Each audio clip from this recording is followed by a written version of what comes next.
le plus haut degré de la culture nationale, c'est la conscience nationale. Cette conscience nationale qui s'est forgée au fil des siècles et qui s'est cristallisée durant le combat libérateur contre l'occupant, qui a connu sa plus haute expression durant ce combat. Ce long processus nous est restitué par l'ouvrage qui nous intéresse ce soir. J'ai l'immense plaisir d'accueillir M. Ahmed Bencherif. M. Bencherif, bonsoir. Je vous remercie pour cet accueil et je suis très honoré. Tout l'honneur est pour nous, monsieur. De retrouver les studios de Canal. Je suis passé par... on dit salut et prompt guérison, M. Youssef Sayeh, qui est malade. Deux émissions, l'exposition livre célèbre. Oui. Et vous avez pris le relais. Inch'Allah, nous serons à la hauteur et surtout, nous serons à la hauteur de votre ouvrage. On va tâcher justement d'en restituer la substance. Je rappelle, M. Bencherif, que vous êtes écrivain, romancier, poète, oui, passionné d'histoire, auteur de nombreux ouvrages, notamment d'un essai scientifique consacré à Marguerite, à l'insurrection de Marguerite, en 2 tomes. Cependant, ce soir, ce qui nous intéresse, c'est le premier tome de votre tout dernier ouvrage qui s'intitule « L'émergence du nationalisme algérien de 1515 à 1953 ». Ouvrage dans lequel vous retracez justement la genèse de la conscience nationale et où vous rappelez fort à propos que durant la Régence déjà, vous rappelez l'indépendance de la Régence d'Alger vis-à-vis de la Sublime Porte. Je vous laisse nous en dire plus. Effectivement, on revient un peu en arrière, en 1515, on a appelé Kherdin, Kherdin qui était déjà un corsaire, qui avait une petite flottille et 1000 marins, ou 1200 marins à l'époque. Donc, bon, le fait qu'il était venu, puis il avait trouvé devoir peut-être de rester à Alger, et d'où la fondation de la Régence d'Alger. Oui, vous retracez l'ascension d'Alger comme capitale... Mais déjà en 1555, il y a eu deux tentatives d'arracher l'autonomie vis-à-vis d'Istanbul, vis-à-vis de l'empereur ottoman. Oui. Ça n'avait pas réussi. Ensuite, les tentatives ont été successives, renouvelées. La dernière en date, c'était en 1600 où les Raïs s'étaient interposés à la milice qui, elle, voulait l'autonomie. Donc ça n'a pas marché. Et finalement, en 1600, d'ailleurs le pacha qui était envoyé, le dernier pacha qui était envoyé par Istanbul, eh ben, le conseil, il y avait un conseil formé de 60 dignitaires, des généraux, etc.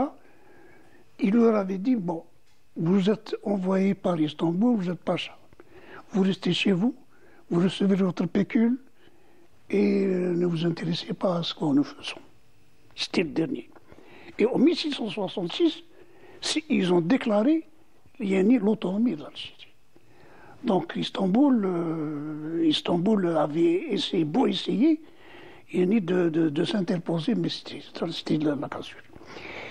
Et puis Istanbul, c'est vrai, ils avaient la suzeraineté, mais la marine algérienne n'était pas une petite marine. C'est une marine qui était très puissante et qui aidait beaucoup plus Istanbul que Istanbul n'était Algérie. C'était ça. C'était ça. D'ailleurs, par deux fois, la flotte algérienne a été détruite en aide à Istanbul. La dernière de la bataille de Lépante. Et plutôt l'avant-dernière, puis la dernière, c'est de Navaran, 1827. Donc c'était beaucoup plus l'inverse. Bon, il est vrai qu'on fait que pendant l'investiture, parce que l'investiture se faisait tous les 3 ans, on donnait des présents et on allait vers l'empereur Ouada, mais cela n'empêchait pas que c'était beaucoup plus l'inverse. Ceux qui aidaient la marine étaient fortes. Elle était forte. C'est elle qui c'est elle qui exigeait de toutes les nations européennes le passeport. Et même les États-Unis n'étaient pas exempts. Ils payaient le tribut pour que leur navire commerçant passe. Donc 1666, c'est l'État algérien, ce n'est plus la Régence. Et comment est gouverné cet État algérien? C'est une république militaire certes, mais c'est une république. Et le conseil, avec le conseil qui l'a gouverné, c'était un conseil parlementaire de 60 dignitaires. C'était le législateur. Donc voilà à peu près le... Et arrive le traité de Vienne qui va mettre un coup d'arrêt à la course. À la course. Course qui d'ailleurs était pratiquée par l'ensemble des nations. Toutes. Mais au lendemain de la révolution industrielle, puis de la révolution politique, le capitalisme arrive à sa vitesse de course, si l'on peut dire. Il n'est pas encore à son apogée, mais il prend sa vitesse de croisière, sans jeu de mots.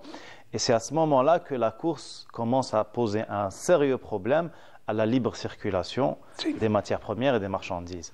Et cela va porter un sérieux coup à l'économie algérienne. Et elle va surtout faire d'Alger un problème majeur pour ses puissances économiques et impérialistes montantes. Effectivement, le traité de Versailles, bon, c'était maintenant le commerce international, ça y est. Il se privatisait, il prenait, ça y est, c'est fini. C'est fini, on n'avait plus de course, on n'avait plus besoin de faire la course pour avoir des recettes. Il y a un commerce international qui va de la Méditerranée à l'océan Indien. Donc, voilà. Donc, c'était la fin de la course. Les Européens avaient compris ça. Il est vrai que eux-mêmes, les nations européennes elles-mêmes, pratiquaient la course. La France, la Grande-Bretagne, la Hollande, toutes ces puissances le pratiquaient. Donc, mais les gouvernants à l'époque algériens n'avaient pas compris que le monde avait changé. Oui, cette mutation. Il y a une mutation. Ce nouveau mode de production. Ce nouveau mode de production, il fallait trouver un autre mode pour avoir des recettes. Il fallait entrer dans le commerce. Proprement dit. On était resté dans la logique de l'État tributaire. De l'État tributaire. Donc, et c'est ça qui avait attiré l'animosité de toutes ces puissances qui avaient très mal pris la Hollande. Et puis, on s'était mis à dos toutes les nations européennes. On continuait à faire ces courses. Toutes. Puis surtout, ça a été un bon prétexte pour justifier justement des appétits impérialistes.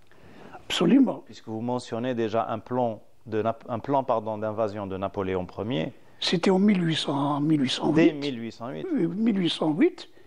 Le commandant Boutin il est resté presque 3 mois à Alger.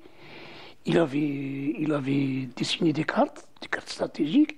Il avait renseigné sur toutes les casernes et les forces.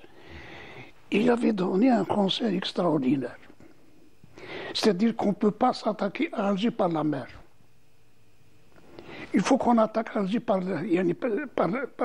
on détourne par la mer, par la terre, par voie de terre, pas par la mer.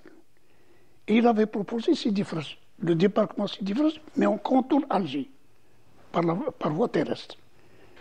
Donc, c'était pour Napoléon. Napoléon, il devait faire cette expédition en 1812. Napoléon avait des problèmes en Europe, avec la Russie, donc il n'avait pas avec l'Égypte. Donc il ne savait plus où donner. Oui, le plan avait été ajourné. Le plan a été ajourné. Et puis Napoléon, il était fort. Il était fort dans les batailles terrestres, mais pas dans les batailles navales. Parce que dans les batailles navales, la France n'était pas tellement... c'était pas une puissance navale, la France. Relativement, oui. Relativement, il y avait la Grande-Bretagne, qui était vraie, oui, oui. Il y avait la Grande-Bretagne, il y avait l'Algérie. La France, c'était pas tellement. À tel point que Kherdine, il avait presque conquis Marseille. Marseille, elle était restée algérienne pendant presque 2 siècles. Il avait emmené avec lui 30 000 Algériens qui avaient fait souche à Marseille. Donc voilà, c'est pour ça que... Et c'est ce qui nous amène justement à cette date fatidique. De 1827, le blocus. Oui. Avant, il y a eu le chasse-mouche. Bon, il y a une dette de plusieurs millions, qui sont aujourd'hui, c'est en milliards d'euros. La France, elle était de mauvaise foi. Oui. Elle ne voulait pas payer. Oui, c'est un épisode qui est connu. Oui. Et si, cependant, ce qu'on ne rappelle pas suffisamment, c'est que commence l'occupation, s'organise la résistance, notamment celle de l'émir Abdelkader. Et à ce moment-là, pour contrer justement l'influence de l'émir, la razzia va être érigée en système par l'occupant.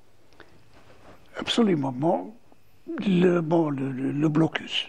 Le blocus, il est en 1827.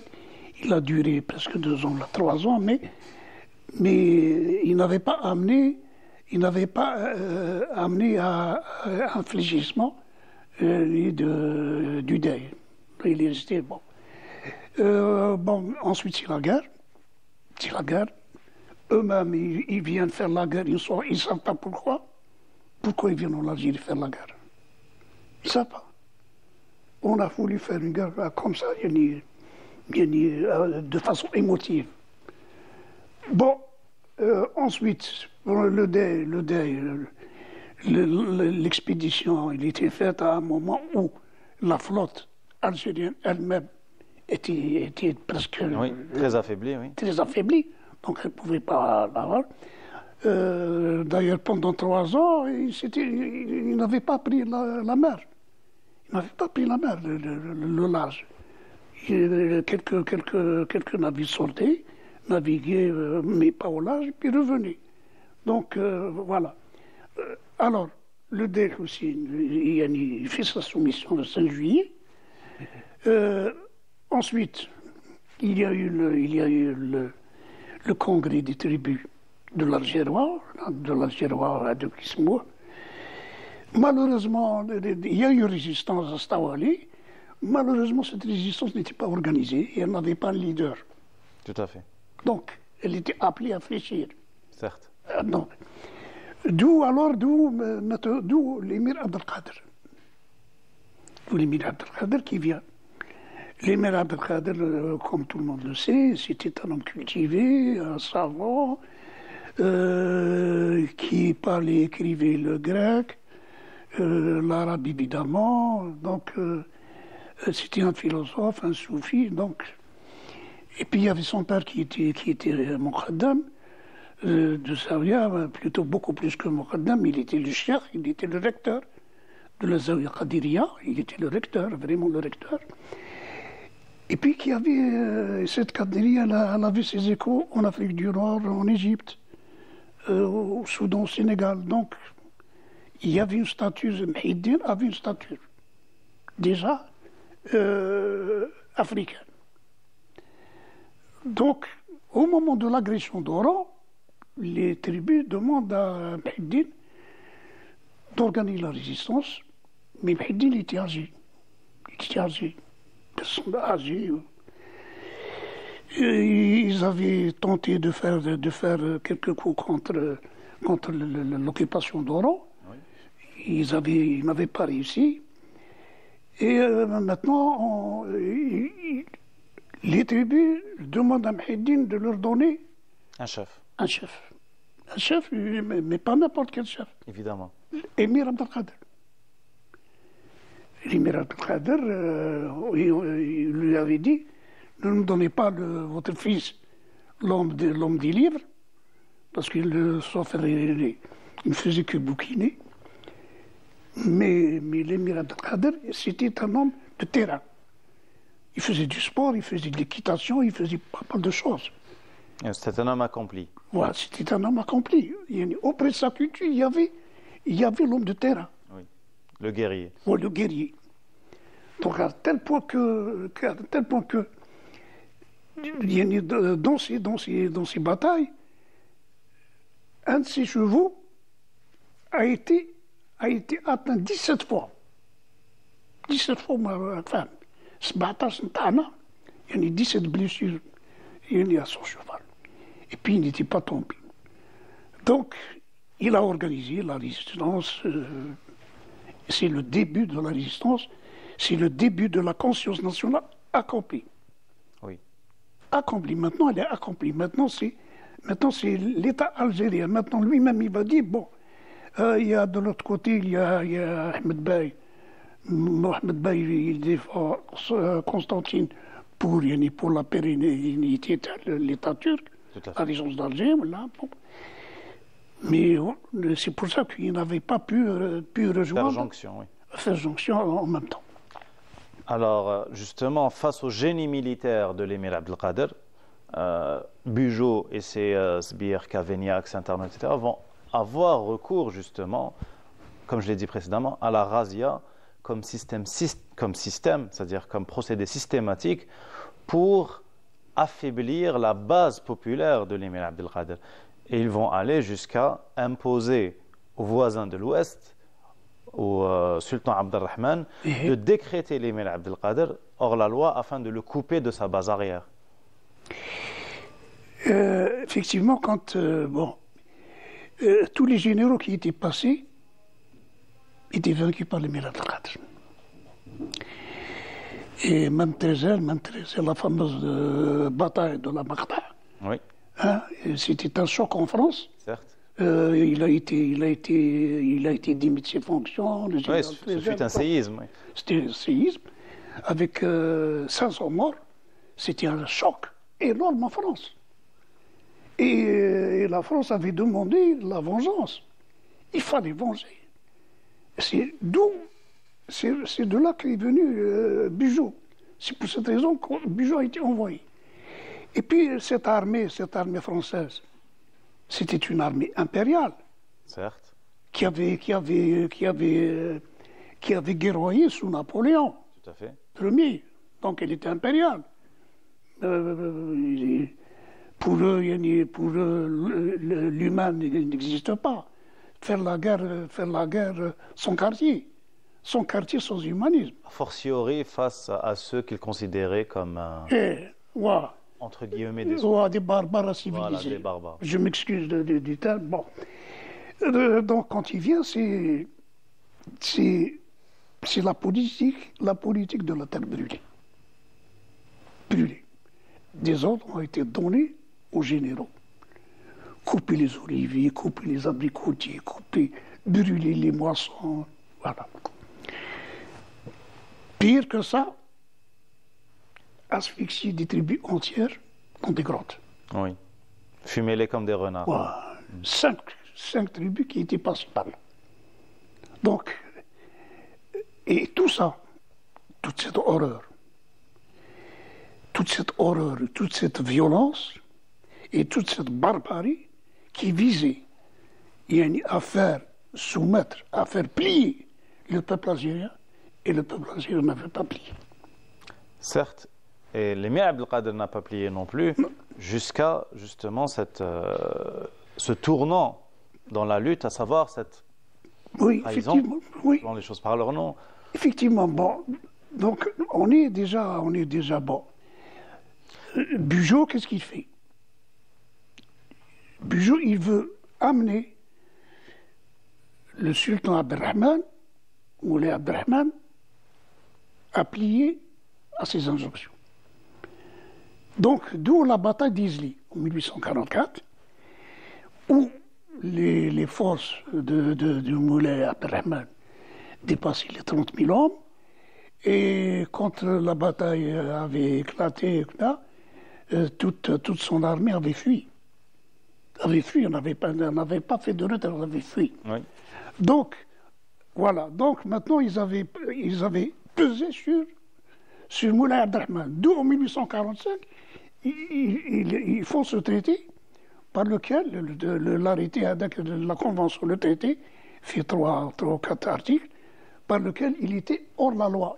L'émir Abdelkader était traité hors la loi, qu'il fallait le combattre au Maroc par les troupes marocaines et en Algérie par les troupes françaises. En dépit de la grande popularité de l'émir auprès de la population marocaine elle-même. Et des tribus. Effectivement, les populations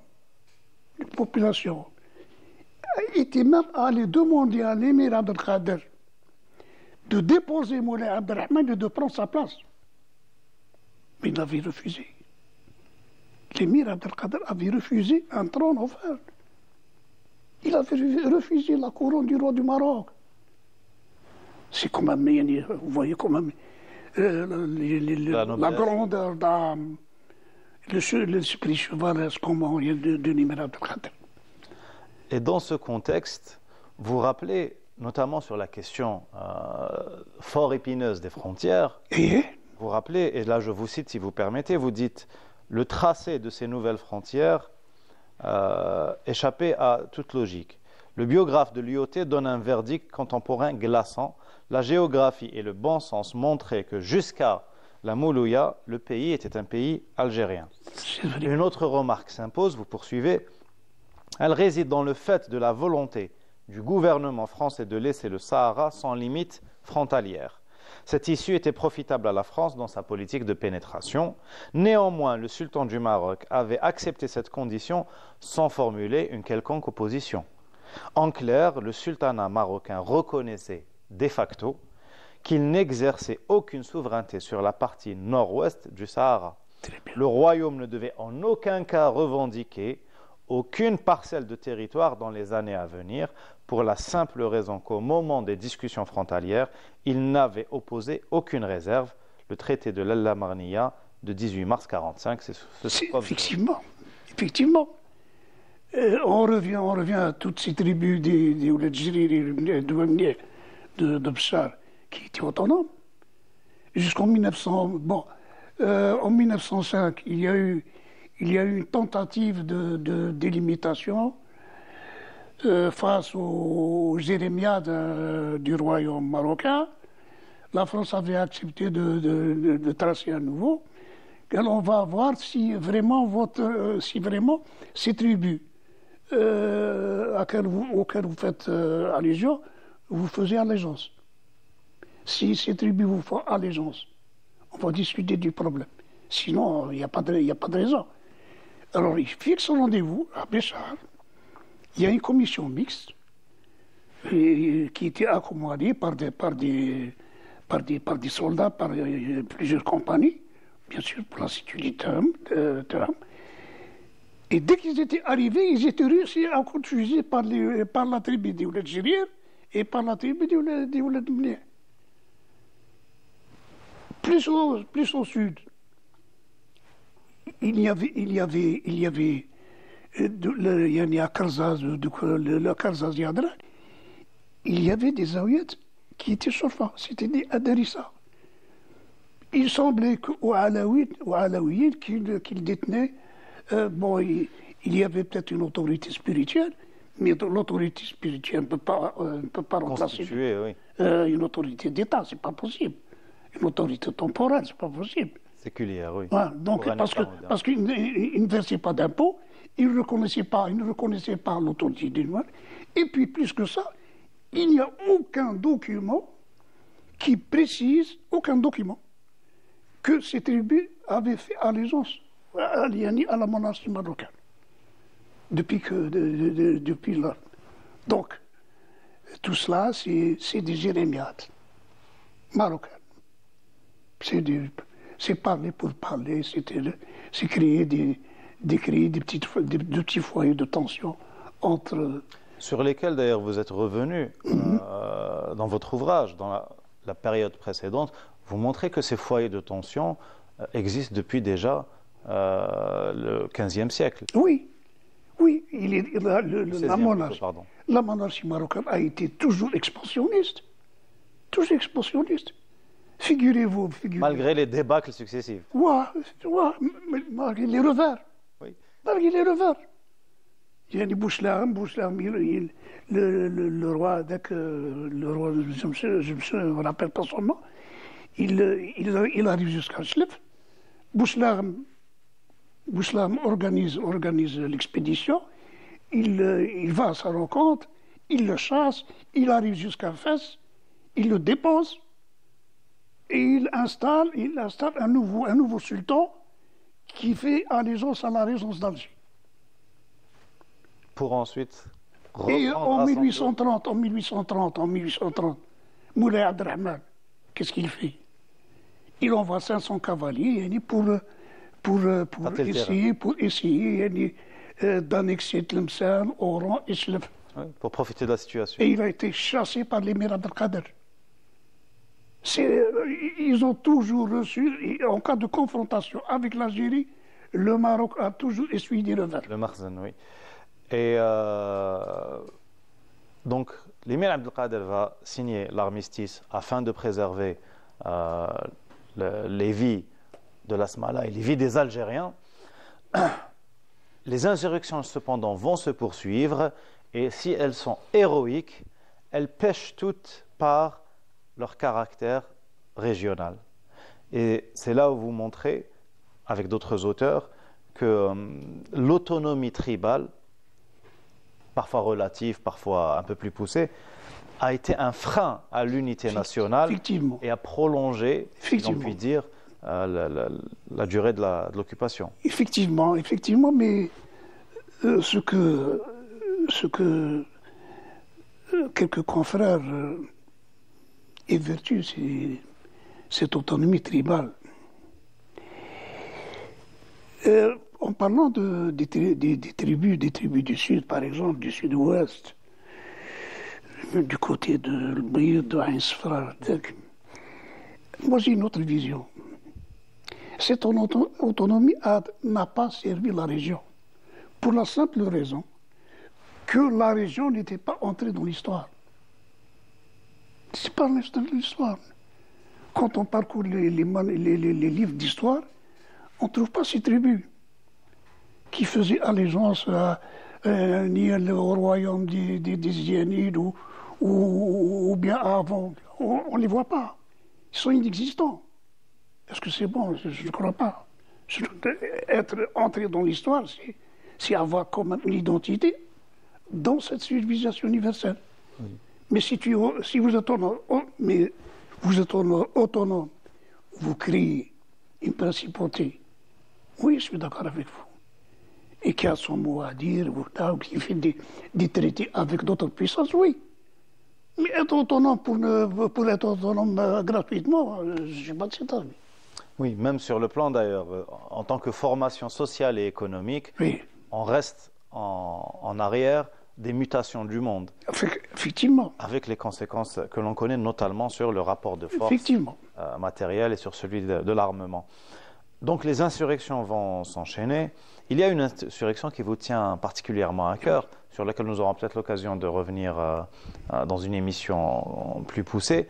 C'est celle de Marguerite, à laquelle vous avez consacré plusieurs ouvrages, tant esthétiques que scientifiques. C'est vrai. C'est vrai, bon, l'insurrection de Marguerite, bon, elle avait, comme vous savez, elle avait duré une journée, pas plus, quelques heures seulement. Mais elle avait des échos une portée, oui, immenses. Il y a eu un procès célèbre. Pour la première fois, il y a une affaire coloniale qui a été jugée en France métropolitaine, sous le droit français, pas sous le droit colonial. C'est ça qui fait la différence. Pas l'insurrection en elle-même. Certes. Et quand vous voyez que ce que ces révoltés, ce que ces injugés, avaient fait, et on peut dire, bon, je l'ai dit dans le livre, j'en ai parlé, mais Malgré tout, la cour de Montpellier était clémente. Elle n'avait pas prononcé de condamnation. Alors qu'à Alger, les colons demandaient la pendaison pure et simple des 125 insurgés sur la place publique.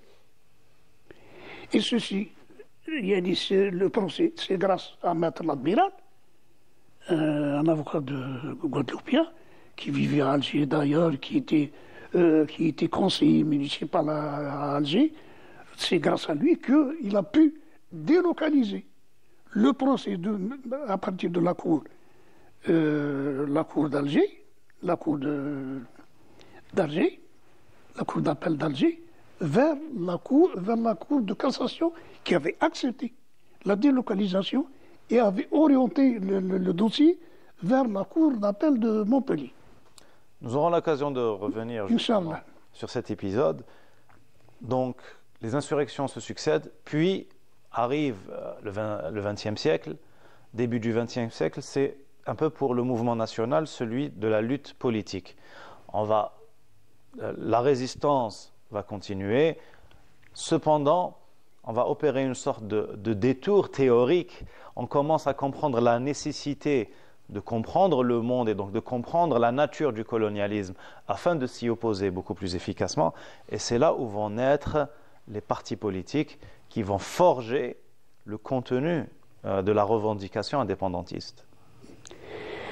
C'est vrai, maintenant, c'est-à-dire, bon,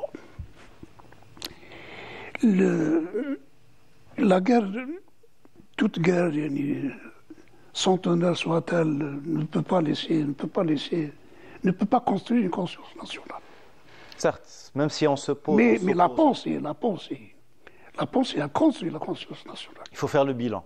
Il faut faire le bilan. Ce bilan qui a été fait, c'est que toutes ces années de guerre ne nous avaient pas libérés. Maintenant, il y a une mutation du monde. Il y a une mutation. Une mutation du monde, il y a également une mutation de l'État colonial, de la France elle-même. Oui, des partis communistes, etc. Avec le communisme qui présentait aussi des clés d'analyse. Des clés d'analyse. Oui, de ce qu'est l'impérialisme et son enfant le plus brutal.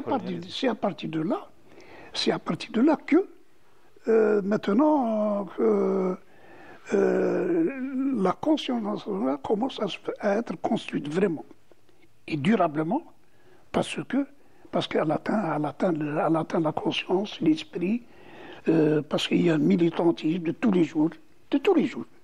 C'est pas comme la guerre, il y a une insurrection, pièce de s'arrête, c'est tous les jours. Il y a une analyse, comme vous dites. Voilà. Hein, il y a des intellectuels qui l'état des lieux, analyse l'état des lieux, et puis il y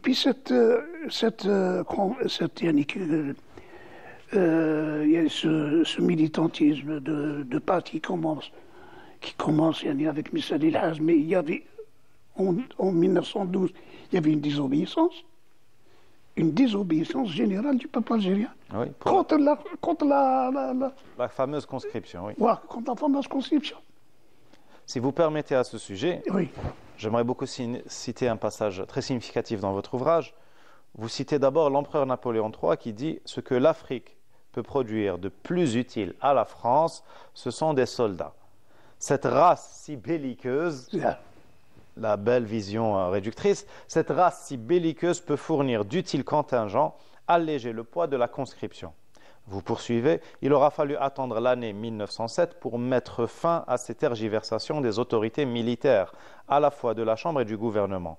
Les effectifs de soldats engagés musulmans, qui étaient de l'ordre de 17 000, étaient jugés insuffisants. Le rapporteur du budget de la guerre pour l'exercice 1908, Messimy, proposait de nouveau la conscription obligatoire.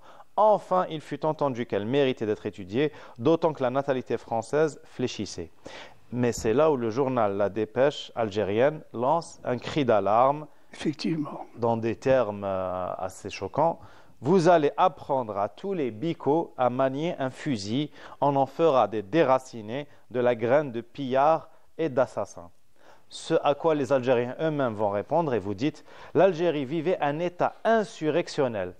et partout des manifestations de milliers de personnes se produisaient sur les places publiques ou devant les mosquées, et le cri de révolte fut publié dans les colonnes du journal, Cri de l'Algérie.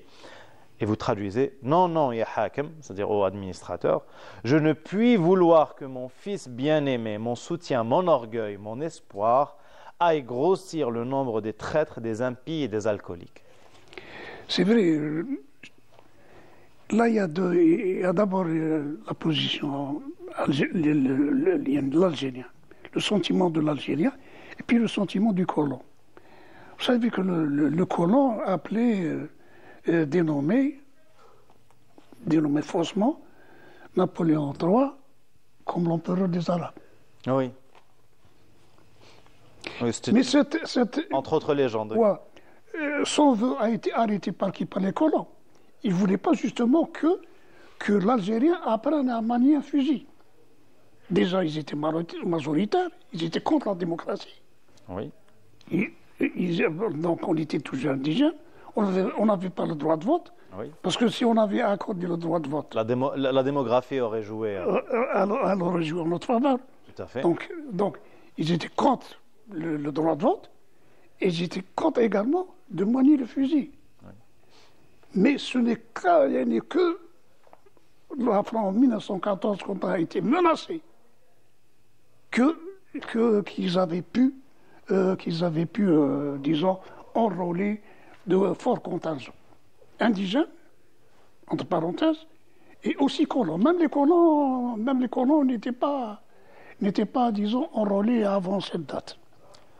Et vous mentionnez une des nombreuses vicissitudes du colonialisme et dont on parle fort peu, en tout cas pas assez, à savoir les camps d'internement qui sont la norme en Algérie, alors qu'on a fait mine de s'horrifier de les découvrir durant l'occupation nazie. Effectivement, il y avait des dizaines de camps d'internement. Internement, c'était le vrai nom, c'est des centres de séjour surveillés. Bel euphémisme. C'est ça. Centres de séjour surveillés.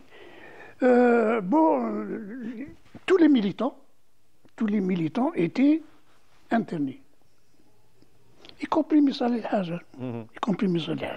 C'était la période 1941-1945. Maintenant, par exemple, l'un des plus célèbres, c'est celui de Jni Bourzouk à Ain Sfara, dont j'en parle déjà. Tout à fait. Et nous avons la chance d'avoir un mémoire laissé par M. Al-Sqib El-Khani, qui est de Steve. Il nous avait laissé un mémoire où il avait donné des listes. Moi-même, j'ai travaillé là-dessus, sur ces archives. J'ai pu récupérer à partir d'Aix-en-Provence des centaines d'archives, des listes, des lettres, etc. Et c'est à ce moment-là que la torture avait commencé. C'est à Jni, pas loin de Jni, à 5 km, un centre de séjour surveillé annexe, qui dépendait de Jni. Il y a eu le colonialiste pratiquer la torture. Et le lieutenant Géricault a été jugé, puis il a été gracié, etc. Donc la torture, elle avait précédé le 1er novembre 1954. Tout à fait, oui. Et bien même pendant la colonisation. Même pendant la colonisation, il y a eu pas mal de cas, on jetait des gens dans des matmora, des silos souterrains, qui restaient 10 jours, 15 jours, un mois. Qui étouffaient, oui. Qui n'étaient pas nourris, qui n'avaient pas d'eau. Donc, je ne crois pas que la France ait fait quoi que ce soit qui puisse plaider qu'elle était venue nous civiliser. Oui. Il aurait fallu qu'elle se civilise d'abord. Et comme le rappelle d'ailleurs si bien Hamdan Khoja, ceux qui étaient venus étaient moins instruits que ceux qu'ils étaient censés civiliser. Avec votre aimable autorisation, c'est le moment de notre livre de chevet, Nous allons découvrir le livre de chevet de ce mois-ci. Comme d'habitude, mes chers amis, après le jingle.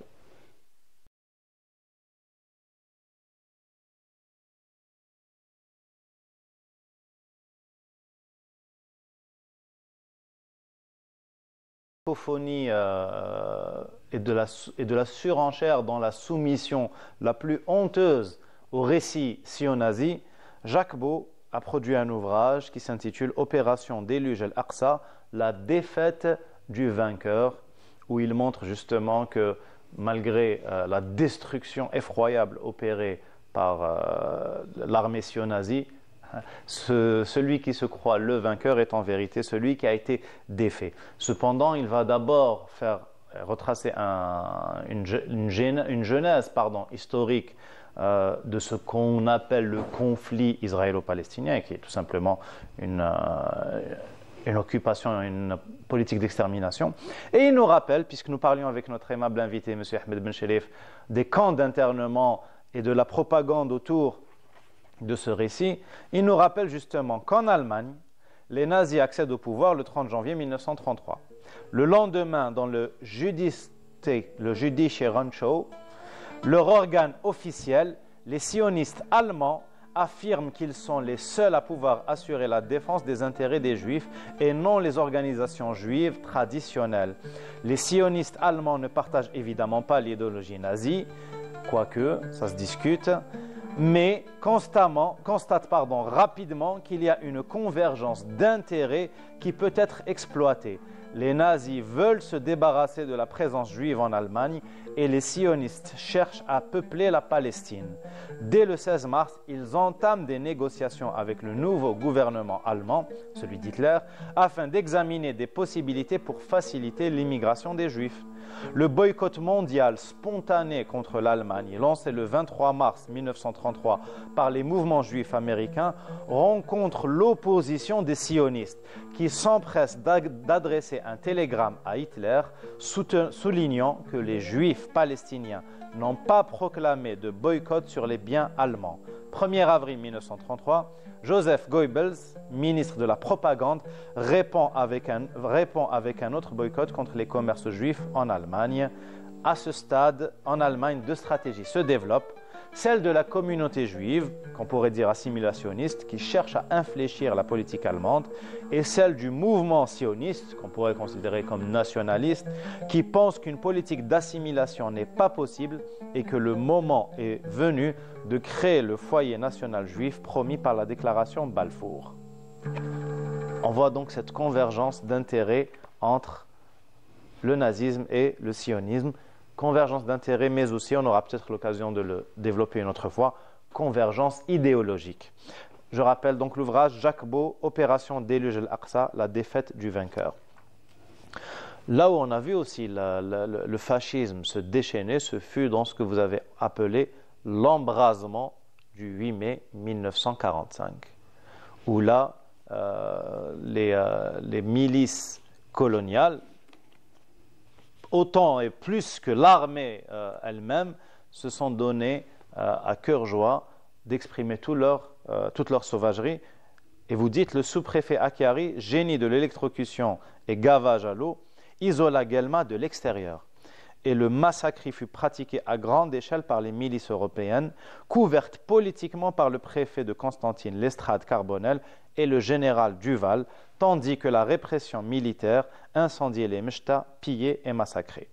Le 29 mai, un bataillon de Tabor, c'est-à-dire auxiliaire de l'armée française, de Tabor marocain, conduisait son butin, encore et toujours le pillage et la razzia comme système, conduisait son butin sur la route de Constantine à Guelma, un troupeau de 15 000 moutons et un autre de 2000 têtes de bovins, long de 7 km. Tous les soldats étaient armés et montaient des chevaux. Ils traînaient derrière eux des bêtes de somme chargées de tapis, de bijoux, de plateaux de cuivre ou de bois, de coffrets et de valises, des chapelets constitués par des colliers d'argent, de bracelets de prix, en argent ou en or, étaient attachés à leurs selles, ainsi que des volailles. C'est inimaginable, la valeur de ce butin. Et pire encore, c'est inimaginable la valeur de toutes les vies humaines qui ont été effectivement, les vies humaines Annie Goldzeider dit clairement dans son ouvrage qu'il y a 100 000 morts. 100 000 morts. Annie Goldzeider, c'est une historienne française. Française. On le voit aujourd'hui d'ailleurs à Gaza, on avançait le chiffre justement de 40 000 morts, mais maintenant qu'on fouille les décombres, on se rend compte. Et moi, je partage son analyse. Pourquoi? Parce que déjà, il y a ce fameux quadrilatère constantinois, Steve, Germa, Bjaya, Constantina, était habité, était occupé par 1 million d'Algériens, de musulmans algériens, 1 million. Et la superficie ne dépassait pas 36 km². C'est à peu près Gaza. C'est à peu près Gaza. D'ailleurs, lors d'une conférence sur Gaza, un auditeur m'avait rappelé, me dit, il y a une similitude avec Gaza. Donc, alors, mais c'est fou ce que l'armée française avait utilisé comme arme. On bombarde à partir de la mer. Des destroyers qui bombardent. Des avions qui bombardent. Mais c'est de la folie.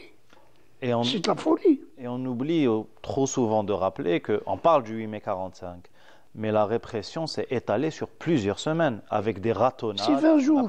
C'est presque 20 jours. Voilà. C'est presque 20 jours. Donc, maintenant... Conduite par les colons eux-mêmes. C'est des milices coloniales. C'est les milices coloniales. Les milices coloniales. Même l'armée, vous avez cité le tabor marocain. Même l'armée française avait fait ça. Donc, la marine, elle était française. L'aviation, elle était française. Il n'y a pas de milice. Il n'y a pas de milice. L'artillerie, c'est l'armée française. Il n'y a pas de milice. Les milices faisaient le terrain, allaient de Mesta en Mesta, voilà. Et ce qui est malheureux, c'est qu'il y avait une couverture politique. L'État français avait endossé cette responsabilité de génocide. Et lorsqu'il y a eu des enquêtes, parce que quand même en France, des voix s'étaient élevées contre cette barbarie, il y a eu des enquêtes. Alors, le gouverneur général dit il n'y a que 1300 morts. L'armée dit il y a 3000 morts, l'armée française. Donc, l'enquêteur, le ministre qui était venu enquêter, le général de la gendarmerie, il n'avait pas. On lui avait pas laissé l'occasion de faire une bonne enquête. Oui. Donc, et c'était passé dans les oubliettes. Maintenant, pour moi, c'est un crime contre l'humanité, comme tous les autres crimes qu'elle avait pu commettre. Alors, c'est le tome 1, justement, de l'émergence, que vous avez intitulé L'émergence du nationalisme algérien, qui s'étale de 1515 à 1953, une très instructive monographie. Je suppose que le tome 2, qui va commencer avec le 1er novembre 1954, est en cours de rédaction. Inch'Allah, mais j'ai un autre livre qui m'a interpellé, c'est l'Émir Abdelkader. Oui. Je suis en train d'écrire l'Émir Abdelkader que j'avais entamé avant celui-ci. Celui-ci, j'ai dû faire une réponse par livre aux négateurs de l'Algérie, qui disent que la France avait créé l'Algérie. Tout à fait. Donc c'était ça, c'est une réponse à tous ces gens-là. Donc j'avais commencé l'Émir Abdelkader. L'Émir Abdelkader, j'avais bien ciblé une période. L'Émir Abdelkader, j'ai bien ciblé une période, pas toute la vie de l'émir. L'Émir Abdelkader, ce que beaucoup ignorent, c'est qu'il y a deux phases. La résistance et la guerre. Donc le titre de l'ouvrage, c'est l'Émir Abdelkader, de la résistance à la guerre. Donc beaucoup ignorent que l'Émir Abdelkader avait fait la guerre. Il avait fait la guerre de 41 à 47. Donc c'est une mutation extraordinaire. Si, Face à la deuxième puissance du monde à l'époque. Du monde. Donc, et ce qui est intéressant, c'est que il est estimé par ses ennemis généraux qu'il avait combattu. Certains qui sont honnêtes quand même, Certes. qui sont honnêtes. Mais autrement, c'est vraiment tout ce qu'on peut faire à l'émir Abdelkader. Pour moi, c'est pas suffisant. On devrait, l'émir Abdelkader devrait habiter toute Algérie. En tout cas, il figure en bonne place dans cet ouvrage, L'émergence du nationalisme algérien de 1515 à 1953. Oui, c'est l'État algérien. Voilà, c'est le tome 1 de votre ouvrage que nous avons brièvement parcouru. Un ouvrage pédagogique, une très très instructive monographie rédigée par Ahmed Benchelif. Monsieur Benchelif, ce fut un plaisir de vous avoir reçu. En vous donnant rendez-vous très bientôt, Inch'Allah, pour d'autres épisodes de notre glorieuse histoire. Quant à vous, mes chers amis, Inch'Allah, je vous souhaite une excellente fin de soirée et je vous dis, comme d'habitude, à très bientôt. Je vous remercie, mon cher. Merci à vous.